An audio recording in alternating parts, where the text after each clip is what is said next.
Oh, pagka talaga malutong, ganyan ang tunog, oh. Oh. Oh.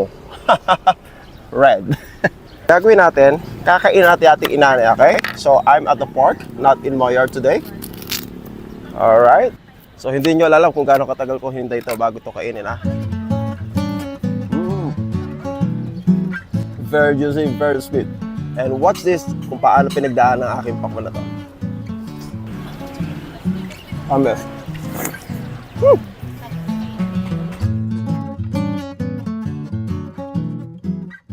So ngayon, kukunin na natin ang mga natira pang kalabasa. Ito isa. At okay. Mas maganda to. Pero may mas maganda dyan. Ito. Huge one. Kasi papalitan na natin to ng pakwan naman ang tatanim natin dito. Kaya alisin natin tuluyan tong kalabasa. Oh!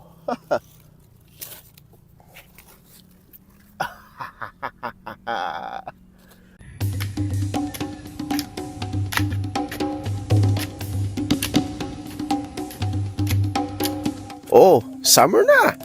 April, May, June. Ito ang 3 buwan na pinakamatinding init na mararamdaman mo sa Pilipinas. Pero may solusyon akong maibibigay sa inyo dahil tayo ay magtatanim ng watermelon. Kailangan pantay-pantay talaga. Parang di ako nasisiyan pag hindi kasi nakapantay yung garden plot natin.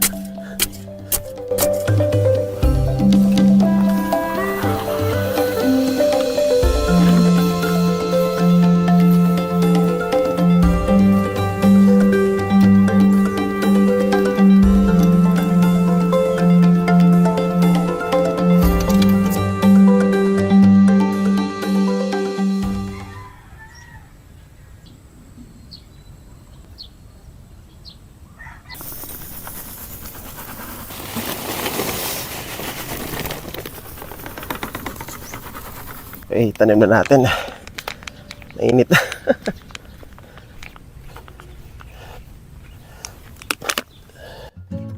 Ang pakwan marahil ang isa sa pinakamasarap at pinakamadaling na maaari nating itanim sa ating mga bakuran.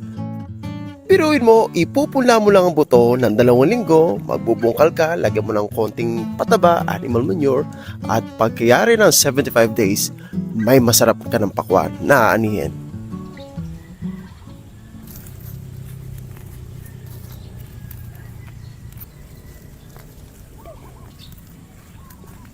Ganun talaga, kundi mag-aagawan sila. Magkaroon ng competition in nutrients, sunlight, water, iba pang mga factors para lumago o gumanda ating pakwan. Ayan. Then, ito natin ito. Dito siya nakahawi. Tatangay siya ng hanging amihan eh. Okay, yan. Stopper natin.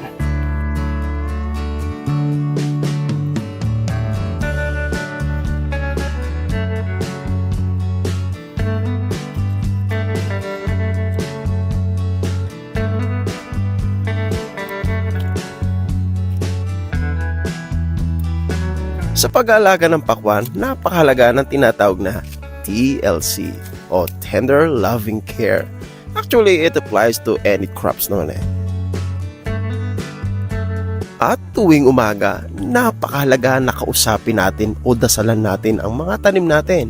Sa ganun, bigyan tayo ng saganang ani at pwede pa natin pagkakitaan to. So kung tititigan ko isa-isa yung mga puno, meron na talaga mga butil ng pakwan. Maliliit, ayan na. Dami. Nakakatawa tingnan. At habang lumalaki ang aking pakwan, silipan din natin kung ano pa ang aking pinagkakabalahanan sa iba ko pang mga tanim dito sa aking yard. Wouldn't lie to you, doesn't matter what I do. She's got a hold on me. She knows how to drive a truck, but she lets me pick her up when we're going dancing. My heart stops beating when my headlights shining on her. She's my country girl. I couldn't tell you what she's doing. Gawin naman natin ito. Ita-transplant na rin natin ito mamaya. She's a little bit crazy on the weekends.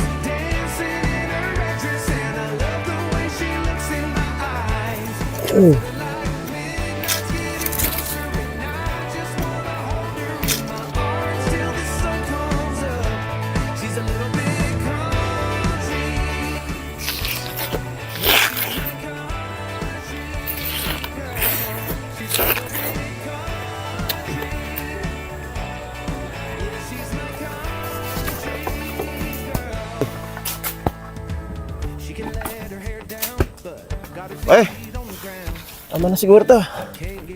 One. Bigat. Two. Alam niyo kung anong variety ito Dito Davao. Dito Cebu. Dito Baguio. Variety ba sa Baguio? Anyway, matamis talaga tong aking suha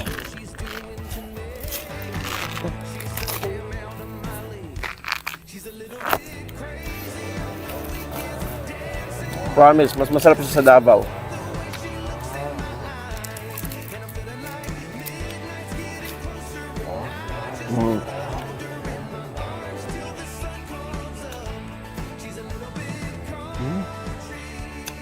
Tamis.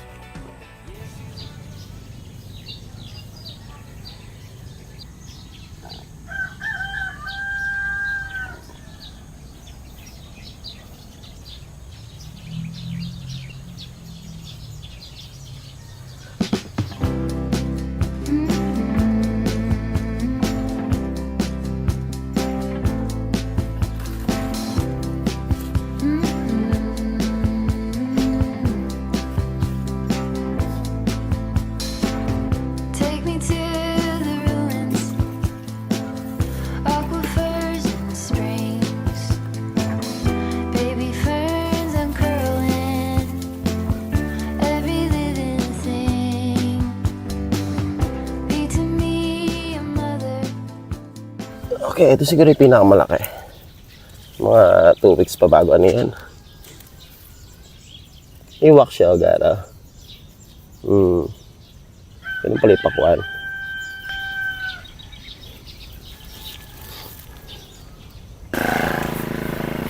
Isa sa mga challenges talaga ng pag-garden ay puksain ang mga matitigas na ulo ng mga damo. Kailangan hindi ito nakahalo sa mga tanim natin. Kung hindi gaganda ating mga tanim. Kaya ito muna ginagawa ko.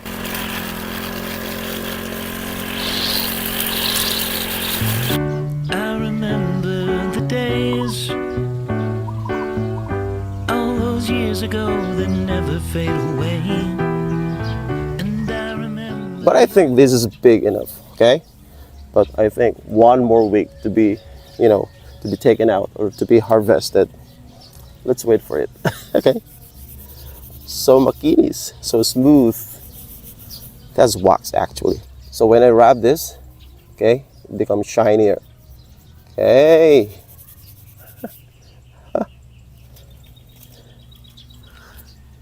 Well, hindi ko na pinaghintay ang 2 linggo at inani ko na yung hawak ko ng pakwang ko na yun. At sa bawat araw nga, ako ay nag-enjoy ng sobra sa kapipitas ng mga pakwan. Inuunti-unti ko na at inuuna ko syempre yung mga maluluto o pag tinapi ko yung pakwan, yun na. Pwede nang kainin. At ngayon, umaani na ako sibuyas, kakain muli ako ng pakwan. Ano tayong pakwan? Sakto, init.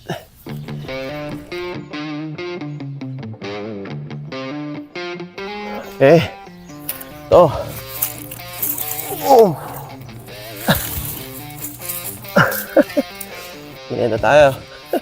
Itong pakwan na to ay ilipas na. Ibig sabihin, marami na ako nakawang pakwan dito. Oh, what the F? Paano ba kayo ng pakwan? Ha? Tama-tama. Summer na. Alam nyo, last week, inano na yung summer. Dineclare ng Pag-asa. Sakto-sakto sa watermelon natin. Pero busta siya actually.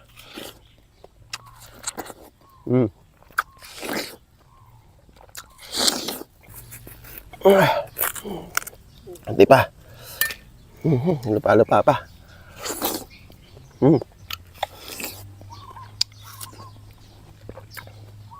Watermelon in Pilipinas, in the Philippines, watermelon. You watch my previous video about how to talk in British and in American accent.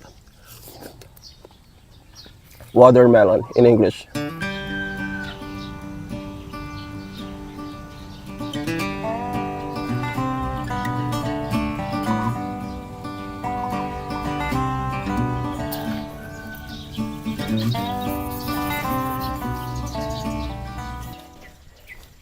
Isang napakalaking biyaya na patuloy na makaani o makakuha ng sariling pagkain sa bakuran. At matapos ang isang masaganang ani, panibagyog tulan naman ng taniman ang aking ihanda. Kalain mo, may pakwan pa pala. Aba? Kalain mo, may isa pa. Ganun naman tayo. Okay, the last piece of watermelon here. Alright? Bago natin linisin, ay muna tayo. Bagay na bagay yung summer. Summer na actually. And after 3 months, dito na nagtatapos ang ating journey sa ating pagtanim ng pakwan, watermelon, watermelon. At papalitan naman natin ang melon naman. Melon. And like I always say, don't forget to subscribe to this channel. This is One Yard. Madami na yard ko. Okay, let's get started cleaning this. Okay, subscribe to my channel. Alright.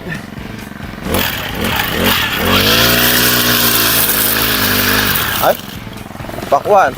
Madali pa. Sayang.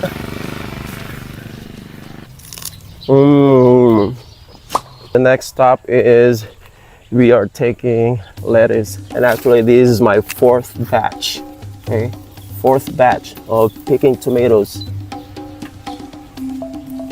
All right.